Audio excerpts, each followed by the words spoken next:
नमस्कार दोस्तों, मेरा नाम है आशुतोष और आप देख रहे हैं डायनामिक इम्पल्शन। आज के इस वीडियो में हम बात करेंगे 13 अप्रैल 2022 के करंट अफेयर्स के, और ज्ञान को कभी भी छोड़ना नहीं चाहिए, इसलिए वीडियो को अंत तक अवश्य देखिएगा। सबसे पहला प्रश्न है, अवसर पोर्टल को किसने लॉन्च किया? Who launch the Avsar portal? A Manoj Sinha, B M Venkaiah Naidu, C Smriti Irani, D Jyotiraditya Scindia. And the right answer is Manoj Sinha. तो हाल ही में जम्मू और कश्मीर के उपराज्यपाल मनोज सिन्हा के द्वारा अवसर पोर्टल को लॉन्च किया गया है। देखिए, अवसर पोर्टल ऐसा करके पोर्टल है, और अवसर जो पहल है, यदि पहल आता है तो वो विमानपत्र प्राधिकरण के द्वारा किया गया था। इस पोर्टल को कनेक्ट टू अपॉर्चुनिटी इनिशिएटिव के तहत लॉन्च किया गया है, और इसका उद्देश्य है जम्मू कश्मीर में रोजगार को बढ़ावा देना। यदि इस पोर्टल में आप जाते हैं, अब देखिए उसमें कीवर्ड वगैरह अभी डाल दिए होंगे तो आ जाएगा वो पोर्टल। यदि आप इस पे जाते हैं तो आपको बहुत सी चीजें जानने को मिलेंगी। अब देखिए, ये जो नीचे जानकारी दी है मिशन युद्ध करके, ये गलत है। मैं उसके लिए बहुत बहुत माफी चाहूंगा, प्लीज उसको मत देखिएगा। आप जितनी जानकारी दी है उससे और ज्यादा पढ़ेंगे यदि आप तो अच्छा होगा, और ना भी पढ़ेंगे तो भी चल जाएगा। अगला प्रश्न है, हाल ही में किसने ट्विटर के बोर्ड में शामिल ना होने का फैसला लिया? A Parag Agrawal, B Elon Musk, C Jeff Bezos, D Jack Dorsey. And the right answer is Elon Musk. तो हाल ही में एलोन मस्क ने घोषणा की है कि वे ट्विटर के बोर्ड में शामिल नहीं होंगे। जी हाँ, कुछ समय पहले हमने इसीलिए इसका प्रश्न नहीं लिया था, क्योंकि लोग बोल तो रहे थे लेकिन ये ऑफिशियल नहीं था।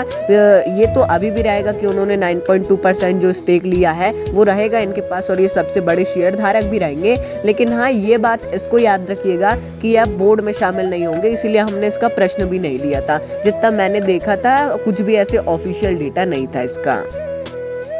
अगला प्रश्न है, हाल ही में किस देश ने हेलिना मिसाइल का परीक्षण किया? Which country recently test fired Helina missile? A रूस, बी चीन, सी भारत, डी इजराइल।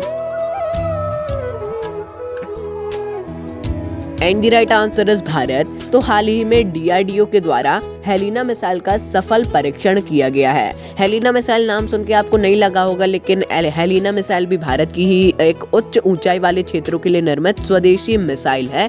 इसका परीक्षण डीआरडीओ, भारतीय सेना और वायुसेना के द्वारा किया गया है। देखिए, आपने क्वेश्चन में यदि आप देखेंगे फोटो, उससे भी आप समझ सकते हैं ये ऊंचाई वाली जगहों के लिए ही है। और यदि इसके नाम की बात कर ली जाए तो भारतीय सेना में इसका नाम हेलिना और वायुसेना में इसका नाम ध्रुवस्त्र होगा, इसको याद रखिएगा।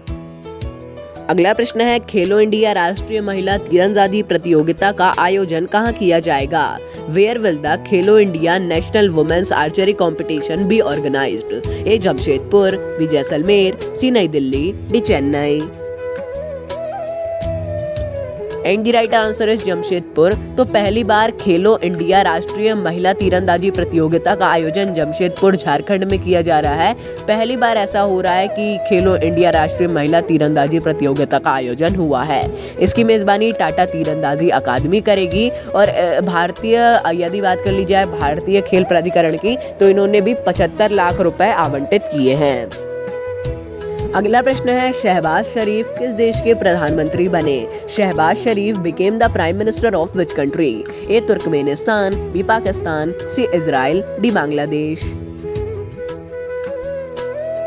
And the right answer is Pakistan. तो देखिए, अब मैं बार बार तो बताऊंगा नहीं, हमने कल भी बताया, एक स्पेशल वीडियो भी बनाया। आप सभी लोग इसके बारे में पता ही होगा आप सभी लोगों को कि अविश्वास मत के बाद पाकिस्तान में इमरान खान नहीं रहे प्रधानमंत्री, और नए प्रधानमंत्री चुने गए हैं शहबाज शरीफ। अब अगर आपको ये भी नहीं पता होगा तो प्लीज़ इसको आप अच्छे से पढ़िए, इस पूरे टॉपिक को पढ़िए। मैंने जो वीडियो बनाया उसको देखना चाहे तो देखिए, या किसी और अच्छे आर्टिकल को भी आप पढ़ सकते हैं। इसकी पूरी जानकारी होना इम्पोर्टेंट है, क्योंकि ये एक बहुत ही जरूरी टॉपिक है, हॉट टॉपिक है करंट अफेयर्स की दृष्टि से देखा जाए तो। और ये एक फैक्ट है कि अभी तक किसी भी प्रधानमंत्री ने अपने 5 साल पूरे नहीं किए हैं अपने कार्यकाल के पाकिस्तान में, और 2023 में आम चुनाव भी होने वाले हैं। देखते हैं यदि इनका कार्य अच्छा रहता है तो वहाँ की जनता क्या चूज करती है। वहाँ की राजनीति को हम ज्यादा एनालाइज नहीं कर सकते हैं, ज्यादा न्यूज वगैरह हम वहाँ की नहीं देखते हैं। इंपॉर्टेंट जो लगती है उसी को हम देखते हैं और थोड़ा एनालाइज करते हैं। अगला प्रश्न है, जंगली जानवरों को कानूनी अधिकार देने वाला पहला देश कौन सा है? Which is the first country to give legal right to wild animals? A Madagascar, B Ecuador, C Bharat, D Japan. And the right answer is Ecuador. तो हाल ही में जंगली जानवरों को उनका कानूनी अधिकार देने वाला पहला देश बना है इक्वाडोर। अब देखिए, इक्वाडोर के कोर्ट ने ये फैसला सुनाया है। अब मैं इसके बारे में कुछ जानकारी नहीं दे पा रहा हूँ क्योंकि एक बहुत बड़ा टॉपिक है। इसमें मैं पता तो है मुझे, लेकिन मैं समझाऊंगा तो ये वीडियो शायद हो सकता है 10 मिनट का हो जाए, और यदि मैं कम शब्दों में समझाने की कोशिश करूंगा तो मैं नहीं समझा पाऊंगा, आपको भी नहीं समझ में आएगा, मेरा भी टाइम वेस्ट होगा। आप प्लीज़ कोई अच्छा आर्टिकल पढ़िए, या फिर यदि स्टडी IQ या वर्ल्ड अफेयर्स ने इस पे वीडियो बनाए हो तो आप उसको भी देख सकते हैं। अगला प्रश्न है, राष्ट्रीय बाघ संरक्षण प्राधिकरण की 20वीं बैठक कहाँ आयोजित हुई? Where was the 20th meeting of national tiger reserve conservation authority held? A Assam, B Arunachal Pradesh, C Bihar, D Uttarakhand.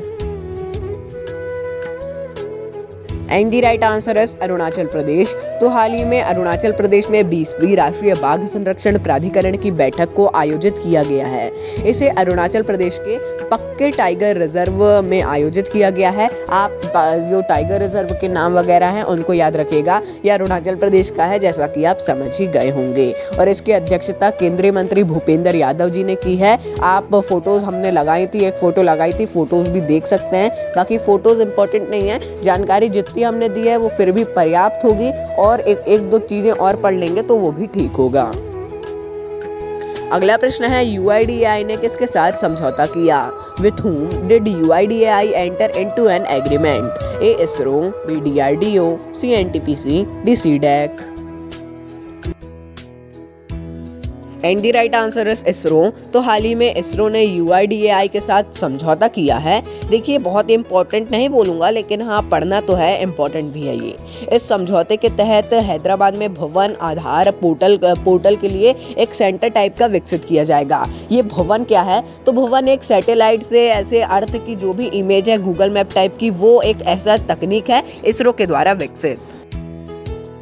अगला प्रश्न है, 13 अप्रैल को कौन सा दिवस मनाया जाता है? Which day is celebrated on 13th अप्रैल? ए भाला फेंक दिवस, बी जलियांवाला बाग नरसंहार दिवस, सी ताज होटल दिवस, डी उपरोक्त कोई नहीं।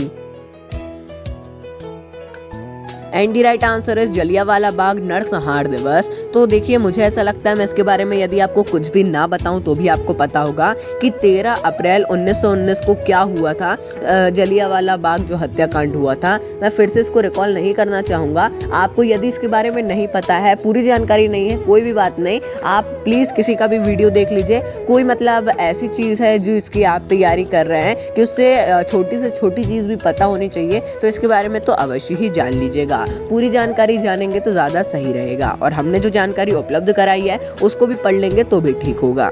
तो दोस्तों, मिलते हैं अगले वीडियो में। नमस्कार। Dynamic impulsion.